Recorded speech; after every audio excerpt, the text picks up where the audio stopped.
शान्ताकारं भुजगशयनं पद्मनाभं सुरेशं विश्वाधारं गगनसदृशं मेघवर्णं शुभांगं लक्ष्मीकान्तं कमलनयनं योगिभिध्यानगम्यं वन्दे विष्णुं भवभयहरं सर्वलोकैकनाथं। राधे राधे मेरे प्यारे भाइयों बहनों माताओं व बंधुओं, संस्कार की बातें चैनल में आपका स्वागत है। बंधुओं, आज 14 मार्च आमलकी एकादशी के दिन मैं आपको सुना रही हूँ आमलकी एकादशी व्रत कथा, पूरन पूजा विधि और आमलकी एकादशी का महत्व क्या है। बंधुओं, यदि आपने अब तक YouTube चैनल संस्कार की बातें सब्सक्राइब नहीं किया तो जरूर करें और बेल आइकन दबाना ना भूलें ताकि आपको हमारी आने वाली सभी वीडियोस की जानकारी सबसे पहले हो सके। बोलो विष्णु भगवान की जय, लक्ष्मी माता की जय। बंधुओं, पूर्ण विश्वास सच्ची निष्ठा के साथ आमलकी एकादशी व्रत कथा को सुने। ऐसा करने से आपको 1000 गायों के दान के बराबर पुण्य प्राप्त होगा और साथ ही आपके सभी पाप नष्ट हो जाएंगे। बंधुओं, फागुन मास में आने वाली आमलकी एकादशी का सभी एकादशियों में बहुत अधिक महत्व है, क्योंकि इस दिन आंवले के पेड़ के नीचे भगवान विष्णु की पूजा आराधना का महत्व है, क्योंकि आंवले के पेड़ में भगवान विष्णु का वास माना जाता है। इसलिए बंधुओं, आमलकी एकादशी के दिन आंवले के पेड़ की पूजा अवश्य करें और आंवले के पेड़ के नीचे शुद्ध घी का दीपक लगाकर आंवले की 5 या 7 परिक्रमा भी जरूर करें।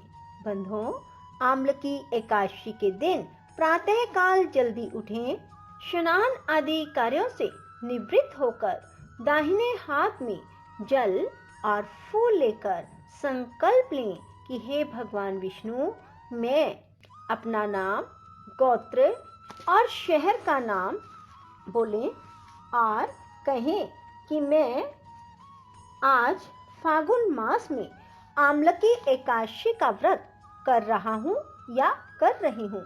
ऐसा कहकर जल को भगवान विष्णु के सामने छोड़ दें और फिर भगवान विष्णु की पूजा आराधना करें। भगवान को पहले स्नान कराएं और हो सके तो स्नान पंचामृत से कराएं। उसके बाद भगवान को शुद्ध जल से स्नान करवाकर भगवान को सुंदर सुंदर वस्त्र पहनाएं और भगवान का सुंदर सा श्रृंगार करें। इसके बाद भगवान को फूल, आंवले और तुलसी दल अर्पित करें। फिर भगवान के सामने बैठकर भगवान विष्णु के मंत्रों का जाप करें, विष्णु पुराण की कथा सुने, विष्णु चालीसा सुने और फिर भगवान की आरती उतारें और भगवान को भोग अर्पित करें। बंधुओं, ऐसा करने के बाद भी सारा दिन भगवान विष्णु के नाम जाप में बिताएं। ऐसा करने से भगवान विष्णु बहुत प्रसन्न होंगे और आपकी सभी मनोकामनाओं को बहुत जल्दी पूर्ण करेंगे। बोलो विष्णु भगवान की जय। त्रेता युग में एक दिन महाराज मंधाता ने ब्रह्म ऋषि वशिष्ठ जी से अनुरोध किया, हे मुनिवर, यदि आप मुझसे प्रसन्न हैं तो कृपा पूर्वक मुझे कोई ऐसा व्रत बतलाएं जिसको करने से मेरा सब प्रकार से कल्याण हो। महर्षि वशिष्ठ ने उत्तर दिया, हे राजन, यूं तो सभी व्रत बहुत उत्तम है, परंतु इनमें सर्वोत्तम है आमलकी एकादशी व्रत। फागुन मास के शुक्ल पक्ष की इस आमलकी एकादशी का व्रत करने से सभी पाप नष्ट हो जाते हैं। इस व्रत को करने से 1000 गायों के दान के बराबर पुण्य की प्राप्ति होती है। और अब मैं आपको ये कथा सुनाता हूँ। वैदिक नामक एक नगर में ब्राह्मण, क्षत्रिय, वैश्य और शूद्र चारों वर्णों के परिवार आनंद पूर्वक रहा करते थे। वहाँ पर सदैव वेद ध्वनि गूंजा करती थी। पापी, दुराचारी, नास्तिक कोई ना था। उस नगर में चैत्ररथ नाम का एक चंद्रवंशी राजा राज्य करता था। सभी नगरवासी भगवान विष्णु के परम भगत थे और सभी नियम पूर्वक एकादशियों का व्रत किया करते थे। प्रत्येक वर्ष के समान फागुन मास के शुक्ल पक्ष की आम्लकी एकादशी आई। उस दिन राजा, प्रजा, बाल वृद्ध सब ने हर्षपूर्वक व्रत किया। राजा अपनी प्रजा के साथ मंदिर में जाकर कुंभ स्थापित करके धूप, दीप, नैवेद्य, पंचरत्न आदि से आंवले का पूजन करके इस प्रकार स्तुति करने लगा। हे धात्री, आप ब्रह्मा जी द्वारा उत्पन्न हुए हो, समस्त पापों का नाश करने वाले हो, अतः आपको नमस्कार है। अब आप मेरा अधर्य स्वीकार करें। आप रामचंद्र जी द्वारा सम्मानित हो। मैं आपसे प्रार्थना करता हूँ, आप मेरे समस्त पापों को समूल नष्ट करें। मंदिर में सबने रात्रि को जागरण किया। रात के समय वहां एक बहेलिया आया जो अत्यंत पापी और दुराचारी था। वह अपने कुटुंब का पालन जीव हिंसा करके किया करता था। उस दिन उसे कोई शिकार न मिला, अतः निराहार ही उसे रहना पड़ा। भूख और प्यास से व्याकुल वह बहेलिया मंदिर के एक कोने में बैठ गया और विष्णु भगवान और एकादशी महात्म की कथा सुनने लगा। इस प्रकार अन्य मनुष्यों की भांति उसने भी सारी रात जागकर बिता दी। प्रातः काल घर आकर उसने भोजन किया। कुछ समय बाद उस बहेलिए की मृत्यु हो गई। आम्लकी एकादशी का व्रत व जागरण करने के कारण अगले जन्म में उस बहेलिए ने राजा विदुरथ के घर जन्म लिया। उसका नाम वसुरथ रखा गया। युवा होने पर वह चतुरंगिनी सेना, धन धान्य से युक्त होकर 10,000 ग्रामों का पालन करने लगा। वह तेज में सूर्य के समान, कांति में चंद्रमा के समान, वीरता में भगवान विष्णु के समान और क्षमा में पृथ्वी के समान था। वह अत्यंत धार्मिक, सत्यवादी, कर्मवीर, विष्णु भक्त राजा बना। प्रजा का समान भाव से पालन, यज्ञ करना, दान देना उसके नित्य का कर्तव्य था। एक दिन राजा वसुरथ शिकार खेलने के लिए वन गया। दैव योग से वह मार्ग भूल गया और रात्रि हो जाने पर उसी वन में एक वृक्ष के नीचे सो गया। थोड़ी देर बाद पहाड़ी म्लेच्छ वहां आए और राजा को अकेला देखकर मारो मारो की आवाजें लगाते हुए वसुरथ की ओर दौड़े। वे म्लेच्छ कहने लगे, इसी दुष्ट राजा ने हमारे माता पिता, पुत्र पौत्र आदि अनेक संबंधियों को मारा है तथा देश से निकाल दिया है, अतएव इसको अवश्य मारना चाहिए। ऐसा कहकर वे म्लेच्छ अस्त्रों का प्रहार करने लगे। अनेक अस्त्र शस्त्र राजा के शरीर पर गिरते ही नष्ट हो जाते और उनका वार पुष्पों के समान प्रतीत होता। अब उन म्लेच्छों के अस्त्र शस्त्र उल्टा उन्हीं पर प्रहार करने लगे, जिससे वे घायल होने लगे। उसी समय राजा को भी मूर्छा आ गई। उस समय राजा के शरीर से एक दिव्य स्त्री उत्पन्न हुई। वह स्त्री अत्यंत सुंदर वस्त्रों और आभूषणों से अलंकृत थी, मगर उसकी भृकुटी टेढ़ी थी और आंखों से लाल लाल अग्नि निकल रही थी। वह स्त्री म्लेच्छों को मारने दौड़ी और थोड़ी ही देर में उसने सब म्लेच्छों को काल के गाल में पहुंचा दिया। जब राजा सोकर उठा तो इन म्लेच्छों को मरा हुआ देखकर सोचने लगा, इन शत्रुओं को किसने मारा है। वह ऐसा विचार कर ही रहा था कि तभी आकाशवाणी हुई, हे राजा, इस संसार में विष्णु भगवान के अतिरिक्त कौन तेरी सहायता कर सकता है। इस आकाशवाणी को सुनकर राजा अपने नगर को चला आया और सुखपूर्वक राज्य करने लगा। महर्षि वशिष्ठ जी आगे बोले, हे राजन, यह आम्लकी एकादशी के व्रत का प्रभाव था। जो मनुष्य इस आम्लकी एकादशी का व्रत करते हैं वे सभी कार्यों में सफल होकर अंत में विष्णु लोक को प्राप्त होते हैं। बोलो विष्णु भगवान की जय हो। बंधुओं, अब मैं आपको आम्लकी एकादशी व्रत का महत्व बता रही हूँ। बंधुओं, जो मनुष्य भी आम्लकी एकादशी का व्रत करते हैं, भगवान उनके सभी मनोरथ शीघ्र पूरे कर देते हैं। बंधुओं, आम्लकी एकादशी सभी पापों को हरने वाली, पुण्य एवं मुक्तिदायिनी है। इसकी महिमा अनंत है। जो मनुष्य आम्लकी एकादशी का व्रत करते हैं उन्हें 1000 अश्वमेध यज्ञ, 100 राजस्व यज्ञ और 1000 गायों के दान के बराबर पुण्य की प्राप्ति होती है।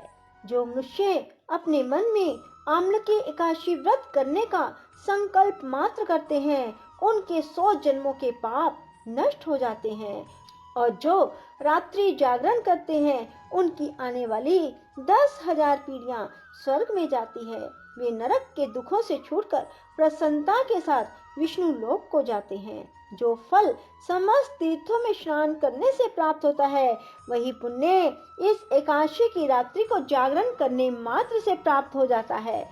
इस संसार में जितने भी तीर्थ हैं उन सब के स्नान दान आदि का फल इस व्रत से मिलता है। अतः वे सब कर्मों को त्याग कर भगवान की प्रसन्नता अर्थ आमलकी एकादशी का व्रत सबको करना चाहिए। जिसने एक बार भी इस व्रत को कर लिया वह मोक्ष का अधिकारी हो जाता है। मन, कर्म, वचन तीनों प्रकार के पाप इस रात्रि को केवल जागरण मात्र से नष्ट हो जाते हैं। आमलकी एकादशी के दिन जो मनुष्य भगवान की प्रसन्नता अर्थ स्नान दान आदि करते हैं वे अक्षय पुण्य को प्राप्त करते हैं। जो मनुष्य आमलकी एकादशी का व्रत नहीं करते उनके सभी पुण्य व्यर्थ हो जाते हैं। बंधुओं, आमलकी एकादशी को कृपणता त्याग कर पुष्पों, फलों, अगर, धूप, दीप, नैवेद्य, आंवलों आदि से भगवान का पूजन करना चाहिए। शंख में जल भरकर भगवान को अर्घ्य देना चाहिए। इसका समस्त तीर्थों से करोड़ गुना फल प्राप्त होता है। बंधुओं, आमलकी एकादशी के दिन भगवान का पूजन तुलसी दलों से भी करना चाहिए। ऐसा करने से मनुष्य के 10,000 जन्मों के पाप नष्ट हो जाते हैं। बंधुओं, आमलकी एकादशी के दिन गुलाब के पुष्पों से भगवान का पूजन करने वाले को मुक्ति प्राप्त होती है। जो दूब के अंकुरों से भगवान की पूजा करते हैं उन्हें 100 गुना फल प्राप्त होता है। बंधुओं, आमलकी एकादशी की सारी रात जागरण करें और अगले दिन प्रातः काल स्नान आदि से निवृत्त होकर भगवान विष्णु की पूजा आराधना करने के बाद भगवान को खिचड़ी का भोग लगाएं और साथ ही ब्राह्मणों को भी भोजन करवाएं और दक्षिणा दें और स्वयं भी व्रत का पारण करें। ऐसा करने से आपके सभी मनोरथ शीघ्र पूरे होंगे। बोलो विष्णु भगवान की जय हो, लक्ष्मी माता की जय हो। श्रीमन नारायण नारायण हरि हरि, श्रीमन नारायण नारायण हरि हरि, श्रीमन नारायण नारायण हरि हरि, श्रीमन नारायण नारायण हरि हरि, श्रीमन नारायण नारायण हरि हरि, श्रीमन नारायण नारायण हरि हरि, श्रीमन नारायण नारायण हरि हरि, श्रीमन नारायण नारायण हरि हरि, श्रीमन नारायण नारायण हरि हरि, श्रीमन नारायण नारायण हरि हरि, श्रीमन नारायण नारायण हरि हरि, श्रीमन नारायण नारायण हरि हरि, श्रीमन नारायण नारायण हरि हरि, श्रीमन नारायण नारायण हरि हरि, श्रीमन नारायण नारायण हरि हरि, श्रीमन नारायण नारायण हरि हरि, श्रीमन नारायण नारायण हरि हरि, श्रीमन नारायण नारायण हरि हरि, श्रीमन नारायण नारायण हरि हरि, श्रीमन नारायण नारायण हरि हरि। राधे राधे, जय श्री कृष्णा।